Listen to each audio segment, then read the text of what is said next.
Hey folks, my name is Mad Dog and welcome to my little cosplay channel, telekineticManiac.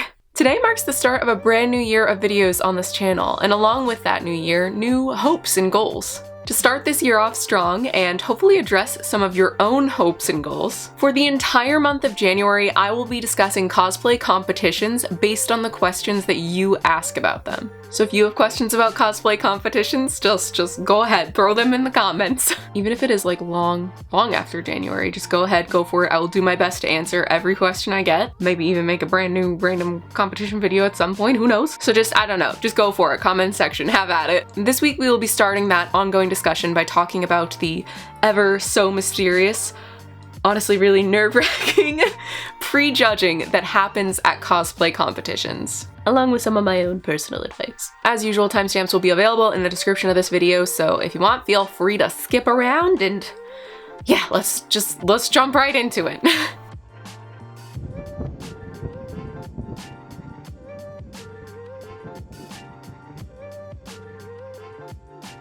Let's start off with the absolute square zero basics.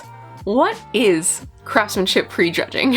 When you apply to be in a cosplay contest at a competition, usually you apply to be in either a crafting-based competition, otherwise known as a craftsmanship competition, a performance-based competition, or both of the two. While in performance-based competitions, there is no prejudging because the judges will just deliberate based on how successful you are doing what you do on stage. With craftsmanship competitions, only seeing you on stage doesn't tell the judges a whole lot about what actually went into the making of your cosplay. And depending on how far away they're sitting, they may not even have a clue what you did. So the stage part of a craftsmanship competition is more just for fun, for show, and the actual competition itself happens in prejudging, or time spent in a judge's room or green room before the stage presentation, when the judges get to look over your costume up close and ask you questions, and you get the chance to just tell them everything you did and really sell your work. This didn't used to always be the case, and there are certainly still some competitions that will just throw you on stage and judge you entirely based upon that moment. And there are even some that will make you answer judges' questions right there in the moment to discern how well you made your costume, like literally right there in the spotlight. But for many conventions, this idea of having prejudging first has now become a sort of standard craftsmanship competition practice. So, how the heck do you prepare for this? What is it like actually being in that little room with all the judges just looking over your costumes?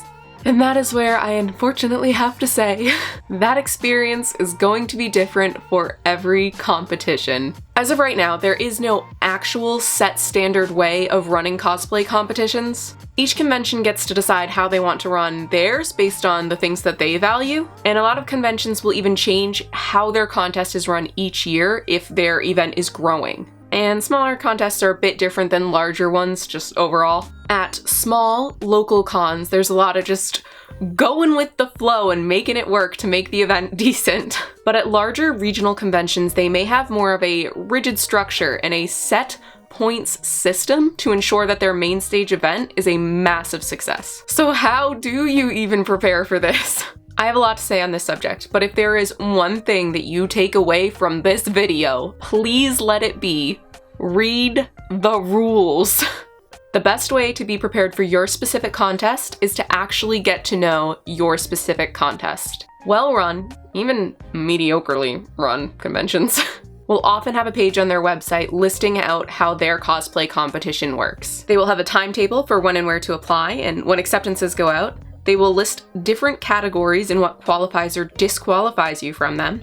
They will have a list of rules that you need to follow in general, or you will be subject to disqualification. And as the con gets closer, they may even include a list of prizes or a page listing the judges and giving you a brief overview of what qualifies them to judge in this competition. Reading the rules and making sure that you thoroughly understand what you're signing up for will prepare you for the competition, not just prejudging, more than I ever could. Because I don't know what your specific competition options are like.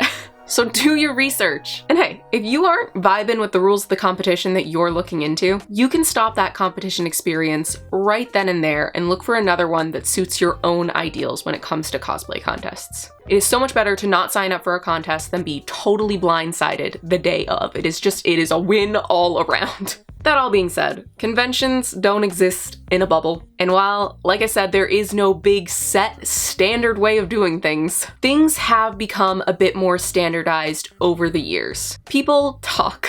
Like, look at me, I'm gonna be doing cosplay competition videos all January. Imagine how much cosplay contestants have talked about cosplay competitions over the history of them. And when people talk, they'll also have new ideas, and these new ideas will develop and spread. A lot of ideas on how to run cosplay competitions have now become very commonplace, and this is, generally speaking, what will happen in prejudging. Still read your rules though. Sometime after you are accepted into your contest, you will receive a time to be prejudged. This could happen in just a huge variety of ways, but like there will be a time where you have to show up for prejudging. You'll then have to show up in your full costume. Don't be late, don't miss your prejudging. And when you make it to your prejudging, you'll be alone with the judges and you'll have their undivided attention. Usually they'll introduce themselves to try and make you feel a little bit more welcome, like a little bit less like you're talking to total strangers. And then they will prompt you to tell them about your cosplay.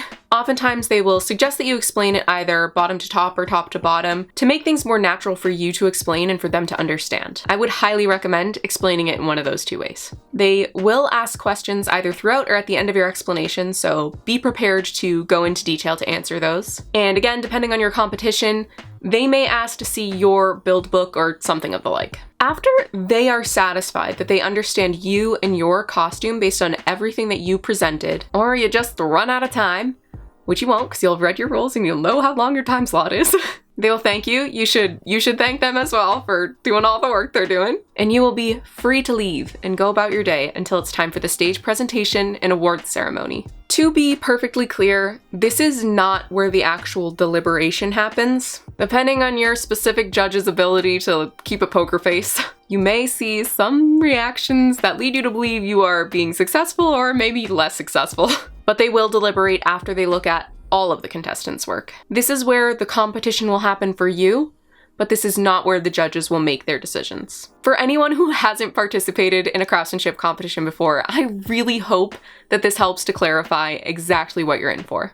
But regardless of if you have or if you haven't, well, this is sort of the dictionary definition of what's gonna happen. I personally think that there is a whole lot that I didn't list there that you can do to make your competition experience all the better. So let's move on to my personal recommendations on craftsmanship competitions based on my experiences as both a contestant and a judge. My big and very, very practical recommendation to you is, when you make a costume, put a lot of care into your interpretation of it and make sure that that comes across in prejudging. In my experience, judges don't prefer 100% accuracy or full-blown creativity, so much as they want to know why you made the choices that you did when interpreting a character's design and if they make sense. For example, if you are making a school uniform and you choose to make it out of brocade, totally because you felt like it, like there was no thought behind it, you just wanted to, you thought it looked pretty, the judges may not see that as the best choice, as school uniforms are often made of more utilitarian materials like twills. But if you're making a revolutionary girl Utana's school uniform out of brocade, and you explain to the judges that you wanted to make a sort of dreamlike, fantastical representation of her uniform to match the strange, even metaphorical feel of the school that she attends in the anime that she's a part of, they'll understand why you made that choice and will be able to judge you accordingly. So that's my big practical creation tip. Do keep it in mind. But some other quick, important tips that I have are: 1. Bring a friend as your designated cosplay handler. You may or may not need them as your, literal cosplay handler, i.e. somebody who helps you move about the convention by helping you with your costume and props and such. But having a friend there to encourage you as you walk into the judge's room and greet you when you come back out again can really help you keep your nerves to a minimum. 2.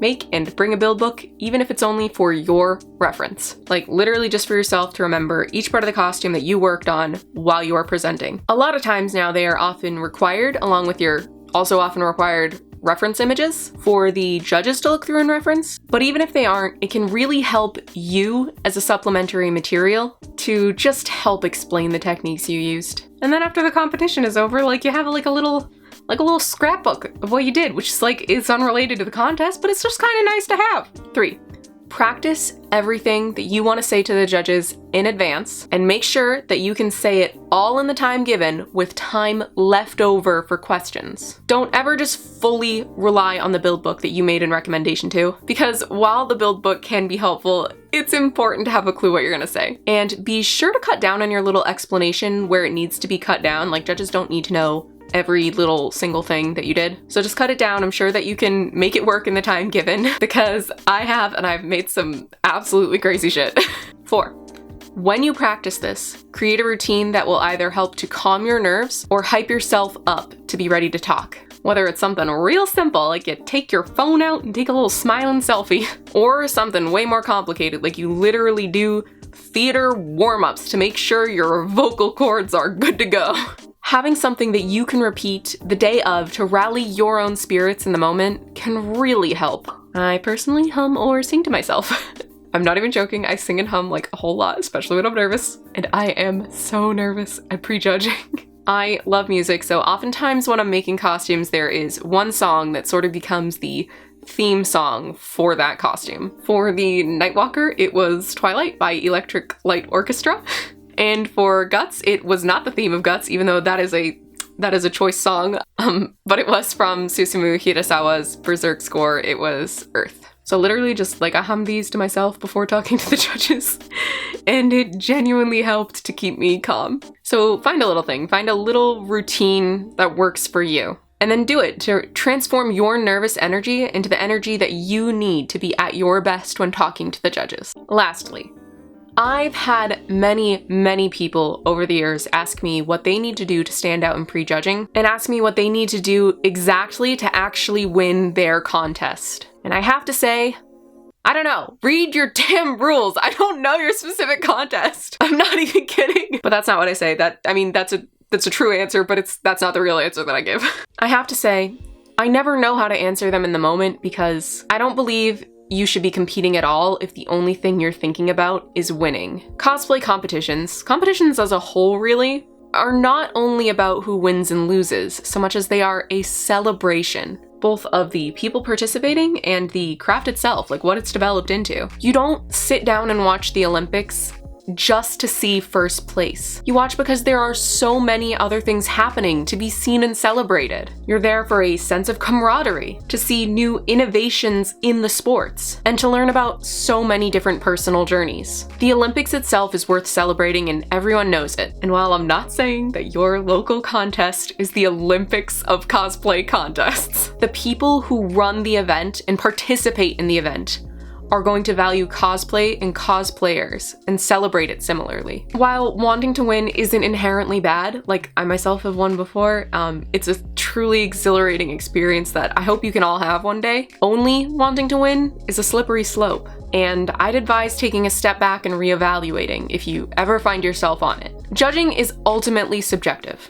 However, I would recommend that if you value your place in the competition and your fellow contestants and that spirit of the competition, that celebration of cosplay, I would recommend aiming to try something new for every competition that you are a part of. And I would also recommend working at that new thing until you are as successful as you want to be with it. If you do that, I think you'll both stand out in the minds of your fellow contestants and the judges, because there is no bigger celebration of cosplay than to just wear your heart on your sleeve and try something new and genuinely do your best.